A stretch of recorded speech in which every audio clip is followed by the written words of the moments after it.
निवडणुका पुढे ढकलल्यामुळे अंबरनाथमध्ये शिंदेच्या शिवसेनेचा गोंधळ। निवडणूक अधिकाऱ्यांच्या दालनामध्ये शिवसैनिकांची जोरदार घोषणाबाजी। लोकशाहीचा गळा घोटणाऱ्या निवडणूक आयोगाचा निषेध असो अशी घोषणाबाजी। हिंगोलीत प्रचारादरम्यान भाजप आणि शिवसेनेच्या कार्यकर्त्यांमध्ये राडा। पैसे वाटल्याच्या आरोपावरून राडा। पोलीस आणि कार्यकर्त्यांमध्ये हमरीतुमरी। नगरसेवक पदाच्या एमआयएमच्या महिला उमेदवाराच्या पतीवर जीवघेणा हल्ला। 6 जणांकडून जीवघेणा हल्ला। अक्कोट ग्रामीण रुग्णालयामध्ये कार्यकर्त्यांसह पोलीस दाखल। निवडणुका पुढे ढकलणं चुकीचं। मुख्यमंत्री फडणवीसांची प्रतिक्रिया। निवडणूक आयोगानं कायद्याचा चुकीचा अर्थ लावला। मुख्यमंत्री फडणवीसांची निवडणुका पुढे ढकलल्या गेल्यावर प्रतिक्रिया। निवडणुका पुढे ढकलल्यामुळे होणाऱ्या परिणामांची जबाबदारी कुणाची? काँग्रेसचे बाळासाहेब थोरात यांच्याकडून सवाल उपस्थित। तर अनेक उमेदवारांचं यामुळे मोठं नुकसान झाल्याची थोरातांची प्रतिक्रिया। राज्यात रोज लोकशाहीची हत्या होते। निवडणुका पुढे ढकलण्याच्या निवडणूक आयोगाच्या निर्णयावर काँग्रेसचे नेते नाना पटोलेंची टीका। राज्यात नगराध्यक्षपदाच्या 22 निवडणुका लांबणीवर। बिनविरोध निवड झालेल्या अनगरची निवडणूक प्रक्रिया स्थगित। बाळापूर, अंजनगाव, सुरची, यवतमाळ नगराध्यक्षपदाची निवडणूक लांबणीवर। पुणे विभागामध्ये 6 नगराध्यक्षपदांसाठी 2 ऐवजी 20 डिसेंबरला मतदान पार पडणार। राज्यभरात नगरसेवक पदाच्या 731 जागांवर निवडणुकांना स्थगिती। आरक्षणाची 50% अधिकची मर्यादा ओलांडल्यामुळे निवडणुका पुढे ढकलण्याचा निर्णय।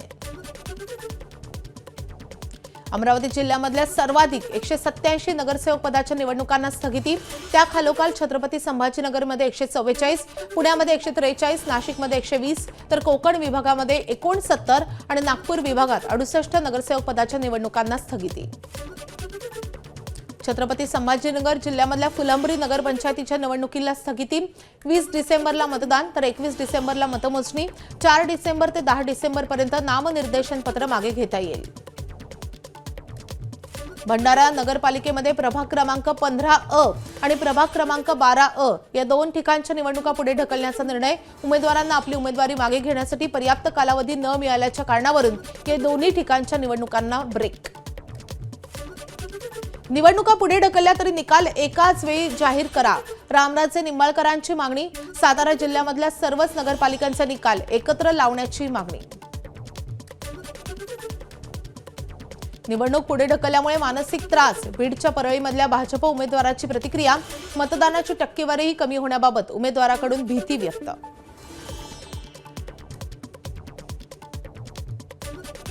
निवडणुका पुढे ढकलल्यामुळे शिंदेच्या शिवसेनेचे नेते रवींद्र धंगेकरांची निवडणूक आयोगावर टीका। निवडणूक आयोगाचं टोक ठिकाणावर आहे का? धंगेकरांचा सवाल। निवडणूक अधिकाऱ्यांनी जबाबदारी घेऊन राजीनामा द्यावा, धंगेकरांची मागणी। नगरपालिका निवडणुकीच्या मतदानासाठी अवघा 1 दिवस शिल्लक असताना ठाकरेंच्या शिवसेनेच्या नगराध्यक्षपदाच्या उमेदवाराची माघार। कोल्हापूरच्या कागलमधल्या नगराध्यक्षपदाच्या उमेदवार शारदा नागराळेंची माघार। मुश्रीफ आणि समर्जित घाटगेंच्या गटाला दिलाय पाठिंबा। संगमनेर शहरामध्ये नगर परिषद निवडणुकीमध्ये प्रचाराच्या शेवटच्या दिवशी शिंदेच्या शिवसेनेची बाईक रॅली। श्रीकांत शिंदेंसह आमदार अमोल खताळ तसेच भाजपा सेना युतीचे कार्यकर्ते मोठ्या संख्येने सहभागी। आगामी निवडणुकांसाठी आज प्रचाराचा शेवटचा दिवस। छत्रपती संभाजीनगरमधल्या पैठणमध्ये मुख्यमंत्री देवेंद्र फडणवीसांची रॅली। मालवण नगर परिषदेच्या निवडणुकीमध्ये मंत्री आशिष शेलार यांनी भाजप उमेदवाराच्या प्रचारार्थ रॅली काढली आहे। यावेळी आमदार नितेश राणेंसह कार्यकर्त्यांची मोठ्या संख्येने उपस्थिती। शिंदेच्या गुलाबो गँगनं 1 तारखेला लक्ष्मी दर्शन होणार असं म्हटलं होतं, तेव्हा लक्ष्मी दर्शन कुठे कुठे झालं आहे हे आयोगानं तपासावं, संजय राऊत यांचं आवाहन। जतमधील अजित पवार यांच्या राष्ट्रवादीचे नगराध्यक्ष पदाचे उमेदवार सुरेश शिंदे यांच्या घरावर रात्री दगडफेकीचा प्रकार।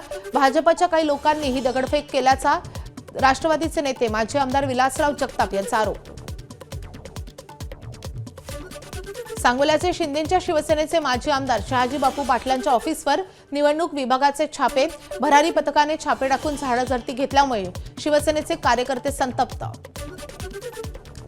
भाजप, शेकाप, राष्ट्रवादी यांच्यासोबतच सांगोला शहर विकास आघाडीच्या कार्यालयावरही धाड। रात्री उशिरा सांगोल्यात महात्मा फुले चौकामधल्या कार्यालयामध्ये तपासणी। एलसीबी पथक, निवडणूक भरारी पथकाकडून तपासणी। कोण कुठल्या पक्षात हे पाहून रेड टाकली जात नाही। सांगोल्यामधल्या निवडणूक आयोगाच्या धाडीवर फडणवीसांची प्रतिक्रिया, माझी ही गाडी तपासली जात असल्याचे फडणवीसांचं वक्तव्य. सांगोल्यामधल्या छापेमारी मागे फडणवीस नाहीत तर सोलापूरचे पालकमंत्री जयकुमार गोरे आणि माजी आमदार दीपक साळुंखे आहेत. शहाजी बापूंचा गंभीर आरोप, त्यांनी षडयंत्र करून हे सगळं केलं, मात्र झुकेगा नाही. शहाजी बापूंची पुष्पा सिनेमामधला डायलॉग मारत प्रतिक्रिया. शहाजी बापू बोलले आणि लगेच छापे पडले, यामध्ये शंका घेण्यासारखी स्थिती. शिवसेनेचे नेते संजय शिरसाट यांची प्रतिक्रिया, तर कोणी बोललं म्हणून कारवाई होत नसल्याचं बावनकुळेंचं स्पष्टीकरण. ऑपरेशन लोटसचा फटका शिंदे आणि अजित पवारांना बसणार, शहाजी बापूंकडून ऑपरेशन लोटसची सुरुवात. काँग्रेसचे नेते नाना पटोलेंचा दावा. गुवाहाटीला जाताना झाडी, डोंगर, हॉटेल गोड लागले. आता भाजप विरुद्ध ब्र शब्द उच्चारल्यावर छापे सुरू झाले. अंबादास दानवेंचा शहाजी बापूंना टोला, तर आता ओके मध्ये आहे असं म्हणावंच लागेल. दानवेंचा शहाजी बापूंना चिमटा. राणे विरुद्ध राणे असं होणे योग्य नाही, फडणवीसांची प्रतिक्रिया. तर मी बरोबर असलेल्यांच्या बाजूने असल्याची फडणवीसांची प्रतिक्रिया. दरम्यान शिंदेंनी निलेश राणेंची पाठराखण केली असेल, मी मात्र जो योग्य आहे त्याच्याच बाजूने असल्याचे फडणवीसांचं वक्तव्य. भावाभावात वाद लावून दुरून मजा घेणाऱ्या भाजपचा खरा चेहरा समोर. दुसऱ्याचं महत्त्व कमी करणं ही भाजपची रणनीती.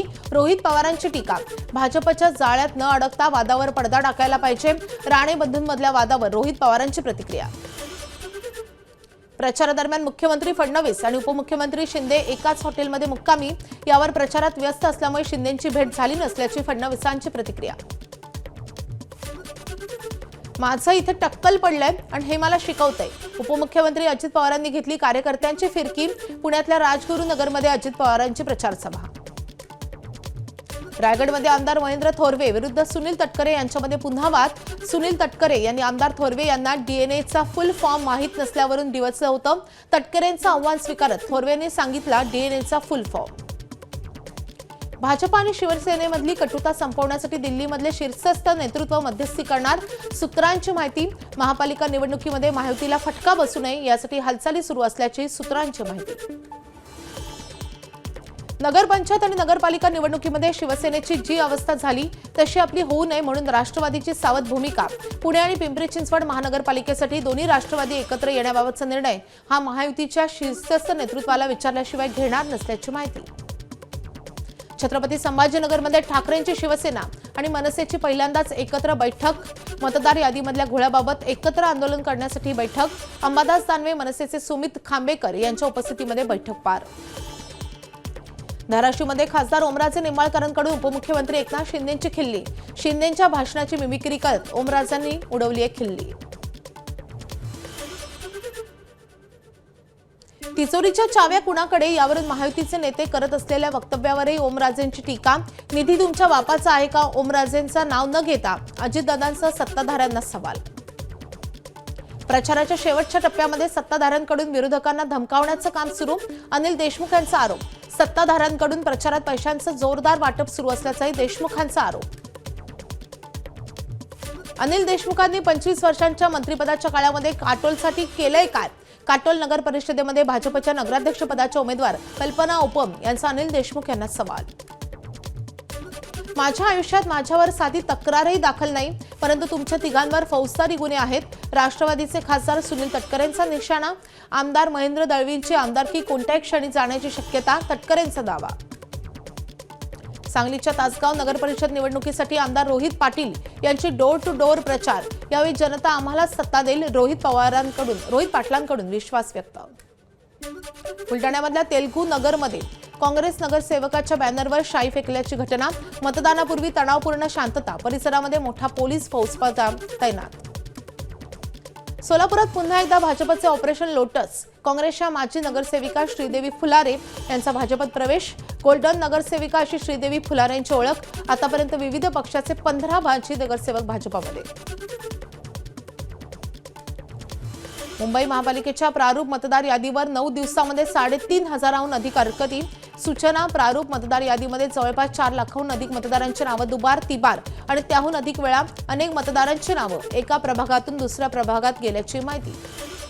मुंबईच्या कुर्ला परिसरामधल्या एल वॉर्डमधल्या 6,834 मतदार हे दुसऱ्या वॉर्डात गेल्याची बाब समोर. आरटीआय कार्यकर्ते अनिल कलकरी यांनी ही बाब समोर आणत केली दुरुस्तीची मागणी. एबीपी माझा, उघडा डोळे बघा नीट.